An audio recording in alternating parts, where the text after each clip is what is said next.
SIP तो बहुत से लोग करते हैं, लेकिन आधे इंडिया को भाई यही नहीं पता कि एसआईपी का 555 यानी कि 555 फॉर्मूला क्या है, जिससे आप 2 लाख महीने की पेंशन तक का जुगाड़ बहुत आसानी से कर सकते हैं। चलिए सबसे पहले इस ट्रिक को बेहतर तरीके से समझने के लिए कुछ स्टैंडर्ड्स को तय कर लेते हैं। आप ये मान लीजिए कि आप 25 साल के हैं और हर महीने आप एसआईपी में 10,000 रुपये जमा करना शुरू करते हैं।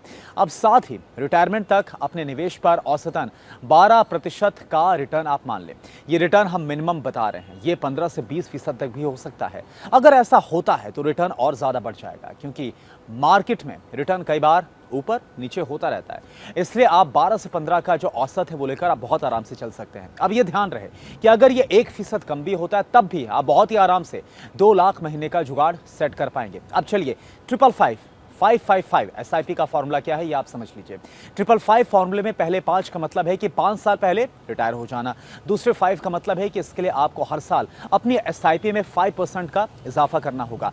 तीसरे 5 का मतलब है कि अगर आप लगातार इसी तरीके से निवेश करेंगे तो 55 साल की उम्र तक आपके पास 5.28 करोड़ रुपए का फंड हो जाएगा। यानी एसआईपी में थोड़ा बदलाव और आप समय से पहले रिटायर हो सकते हैं। अब इसका कैलकुलेशन आप समझ लीजिए। मान लीजिए कि आप हर महीने एसआईपी में 10,000 रुपए निवेश करना शुरू करते हैं और हर साल इसमें आप 5% का इजाफा करते हैं अमाउंट में, जिससे कि आपको औसतन 12% का रिटर्न मिलता है। 30 वर्षों में 55 वर्ष की आयु तक आपका जो कुल इन्वेस्टमेंट है वो लगभग 79.73 लाख रुपए होगा। कंपाउंड इंटरेस्ट की शक्ति के कारण आप लगभग 4 करोड़ 48 लाख रुपए ब्याज अर्जित करेंगे और इसके परिणाम स्वरूप कुल 5 करोड़ 28 लाख रुपए की जो राशि है वो आपके पास होगी।